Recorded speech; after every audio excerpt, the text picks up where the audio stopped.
दोस्तों, मसूद अजहर को तकलीफ हुई है, दर्द हुआ है। कह रहा है कि अगर मेरे परिवार वालों को मार दिया तो मुझे भी मार दो, मारेंगे, तुझे भी मारेंगे, थोड़ा सा समय लेंगे। पहले तो दर्द क्या होता है परिवार वालों का वो समझाएंगे और उसके बाद में मारेंगे। मसूद अजहर की पूरी कहानी मैं आपको बताता हूं, बड़ा ध्यान से सुनिएगा आप लोग समझेंगे कि यार किस तरीके से इसने भारत के अंदर जो है एंट्री ली। ये बांग्लादेश के रास्ते भारत के अंदर आया और फिर जिस समय इसको अनंतनाग में पकड़ लिया, कहता है कि तुमने कारतूस का इस्तेमाल किया है, हम मिसाइल दाग देंगे। ये मसूद अजहर ने कहे थे। इसको छुड़ाने के कई प्रयास किए गए, लेकिन पहला एक जो प्रयास था वो हमने विफल किया।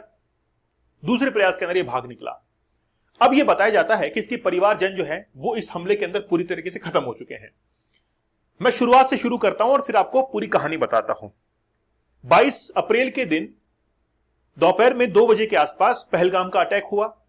अटैक होने के बाद उसमें 26 भारतीय लोग जो है वो मारे गए। उसकी जिम्मेदारी टीआरएफ ने ली।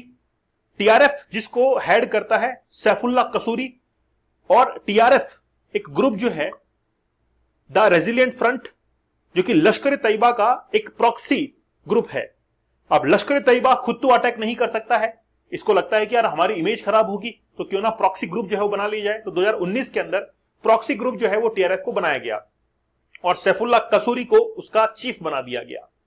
सैफुल्ला कसूरी जो कि अनंतनाग के अंदर जन्मा था, वहां का खाना पीना सब कुछ खाया, भारत के अंदर पला बड़ा और फिर पाकिस्तान के अंदर जाकर वो जो है आतंकवादी संगठन को ज्वाइन करता है, लश्कर तैयबा को ज्वाइन करता है, और लश्कर तैयबा को ज्वाइन करने के बाद वो टीआरएफ का चीफ बना दिया जाता है और उसी के द्वारा ये पहलगाम अटैक करवाया गया। ठीक है, भारत ने सिंधु नदी जल जो था, पानी जो था, उसको खत्म कर दिया, उस समझौते को खत्म कर दिया। पाकिस्तान ने शिमला एग्रीमेंट को खत्म कर दिया, कोई बात नहीं। हमने चेनाब जो है रिवर, उसके पानी को रोक दिया। अब बात यह है कि भारत के द्वारा 7 मई को सुबह 1:04 से लेकर 1:44 के बीच में ऑपरेशन सिंदूर लॉन्च किया गया, क्योंकि भारतीय महिलाओं के सिंदूर को उजाड़ा गया और उसका बदला रिटालिएट के अंदर भारत ने ऑपरेशन सिंदूर को लॉन्च कर दिया। ठीक है, पाकिस्तान के पीओके के अंदर, ठीक है, वहां पर 9 आतंकवादी जो ऑर्गेनाइजेशंस थी, जो ठिकाने थे, उनको हमने निस्तनाबूद कर दिया, सुपुर्दे खाक कर दिया। बहावलपुर उसमें से बहुत मोस्ट वांटेड था। और ये जो मस्जिद आप लोग पीछे देख रहे हैं, मदरसा आप लोग देख रहे हैं, ये बहावलपुर के अंदर ही है, जिसका इस्तेमाल लश्कर जो है वो किया करता था अपनी मीटिंग्स के अंदर। और मसूद अजहर बताया जाता है कि उसके परिवार के जन इसके आसपास रहते हैं। इस हमले के अंदर मसूद अजहर की बड़ी बहन और उसका पति मारा गया है, एक इसका भतीजा और उसकी वाइफ मारे गए हैं, इसकी भतीजी के 5 बच्चे, भतीजी खुद जो है मारी गई है। तो बहन और बहनोई जो है, जो कि बताया जाता है कि इनडायरेक्टली इसके अंदर इन्वॉल्व थे, वो भी मारे गए हैं मसूद अजहर। और इसके बाद मसूद अजहर क्या कहता है कि भाई मुझे भी जो है वो तुम मार दो, मारेंगे, पहले दर्द जो है होता क्या है वो बताया है। एक छोटी सी बात मैं आपको बता देता हूं IC-814 की। दोस्तों, 1999 के अंदर एक फ्लाइट जो है वो उड़ती है काठमांडू से अमृतसर के लिए। ठीक है, मतलब दिल्ली के लिए वो आती है फ्लाइट, और उसको बीच में ही हाईजैक कर लिया जाता है लश्कर तैयबा के आतंकवादियों के द्वारा। उस फ्लाइट को डाइवर्ट करके अफगानिस्तान के अंदर ले जाया जाता है, और उस फ्लाइट के अंदर जितने भी लोग थे उनकी एवज के अंदर मांगा जाता है मसूद अजहर को कि मसूद अजहर को छोड़ दिया जाए, हम भी जो है इन टूरिस्टों को छोड़ देंगे। ठीक है, अब मसूद अजहर पे हम लोग आते हैं। मसूद अजहर जिसका जो जन्म है वो तो पाकिस्तान के अंदर हुआ है, लेकिन वो 1994 के अंदर आता है अनंतनाग के अंदर। लेकिन आता कैसा है, बांग्लादेश की राजधानी ढाका में वो जाता है और वहां से टूरिस्ट वीजा लेकर वो आता है श्रीनगर के अंदर। श्रीनगर से फिर वो अनंतनाग डिस्ट्रिक्ट में आता है। अनंतनाग डिस्ट्रिक्ट में वो आता क्यों है, वो इसलिए आता है क्योंकि यहां पर 2 जो इस्लामिक ग्रुप थे उनके बीच में विरोध था, वो आपस में झगड़ रहे थे, उनके बीच में सुलह कराने के लिए मसूद अजहर वहां पर आता है। लेकिन जब बात पता लगती है एनआईए को, तो एनआईए ने इसको अरेस्ट कर लिया। ठीक है, और उस समय मसूद अजहर ने कहा कि भारत जो है वो कारतूस का इस्तेमाल करेगा, हम लोग मिसाइलों का इस्तेमाल करेंगे। ये मसूद अजहर के द्वारा कहा गया। फिर 1995 के अंदर, ये 1994 की घटना थी, 1995 के अंदर 4 टूरिस्टों को बंधक बना लिया गया था ताकि वो मसूद अजहर को छुड़वा सके। और उन्होंने कहा कि हम लोग टूरिस्टों को तब छोड़ेंगे जब मसूद अजहर जो है उसको छोड़ दिया जाए। हमने कॉम्प्रोमाइज नहीं किया। इसमें से अब 2 जो टूरिस्ट थे वो वहां से भाग निकले थे, आतंकवादी के ग्रुप चुंगुल से भाग निकले थे, लेकिन 2 जो थे उनका पता नहीं था कि वो कहां पर थे।